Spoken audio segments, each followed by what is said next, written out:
वालेकुम दोस्तों आज हम बात करेंगे यूरिट्रोसील के ऊपर, यानी कि जो यूरिटर है वो ब्लैडर में जहाँ खुलता है वहाँ पे समटाइम्स पैदाइशी तौर पे एक रुकावट होती है कि झिल्ली बनी होती है, बैलूनिंग हुई होती है, यानी कि जो मसाने की झिल्ली है वो एंड पे आके ऐसे तय बना देती है कि जो ऊपर से नाली आ रही होती है उसमें जो है ना रुकावट कर रही होती है, यानी कि यूरिन गुर्दे में और मसाने में, गुर्दे में और यूरिटर में स्टे कर रहा होता है, नीचे मसाने में नहीं आ रहा होता।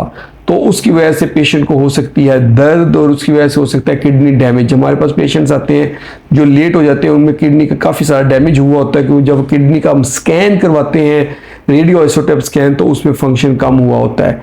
इसके साथ पेशेंट को पेन होती है, समटाइम इसमें पेशेंट को फीवर होता है।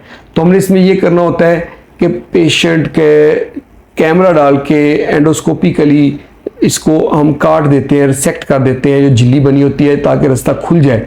तो उससे रास्ता खुल जाता है, बेहतरी आ जाती है। लेकिन एक नुकसान इसमें होता है कि समटाइम ये रास्ता जब खुलता है तो बहुत ज़्यादा खुल जाता है, जिससे पेशाब वापस भी गुर्दे की तरफ जाता है और डैमेज दोबारा करता है। लेकिन जो रुकावट वाला डैमेज है वो ज़्यादा होता है, पीछे जब पेशाब जाता है तो वो डैमेज कम होता है। फिर हम वेट करते हैं, एंटीबायोटिक्स देते हैं, हो सकता है कि ये जो पीछे गुर्दे में जा रहा है ये बेहतर हो जाए। अगर ये बेहतर हो जाए तो दैट्स ओके, अगर ये बेहतर ना हो तो फिर हमें कट वाला ऑपरेट करना पड़ता है जिसको हम यूरिटाइक रीइम्प्लांट करते हैं। उसमें हम ये करते हैं कि जो गुर्दे से नाली आ रही है उसको हम मसाने के साथ प्लास्टिक सर्जरी करके जोड़ देते हैं और उसको रिपेयर कर देते हैं ताकि इम्प्रूवमेंट आए और पीछे वापस गुर्दे में पेशाब ना जाए। ये थी आज की हमारी वीडियो यूरिट्रोसील के ऊपर। होप आप लोगों को वीडियो पसंद आई होगी।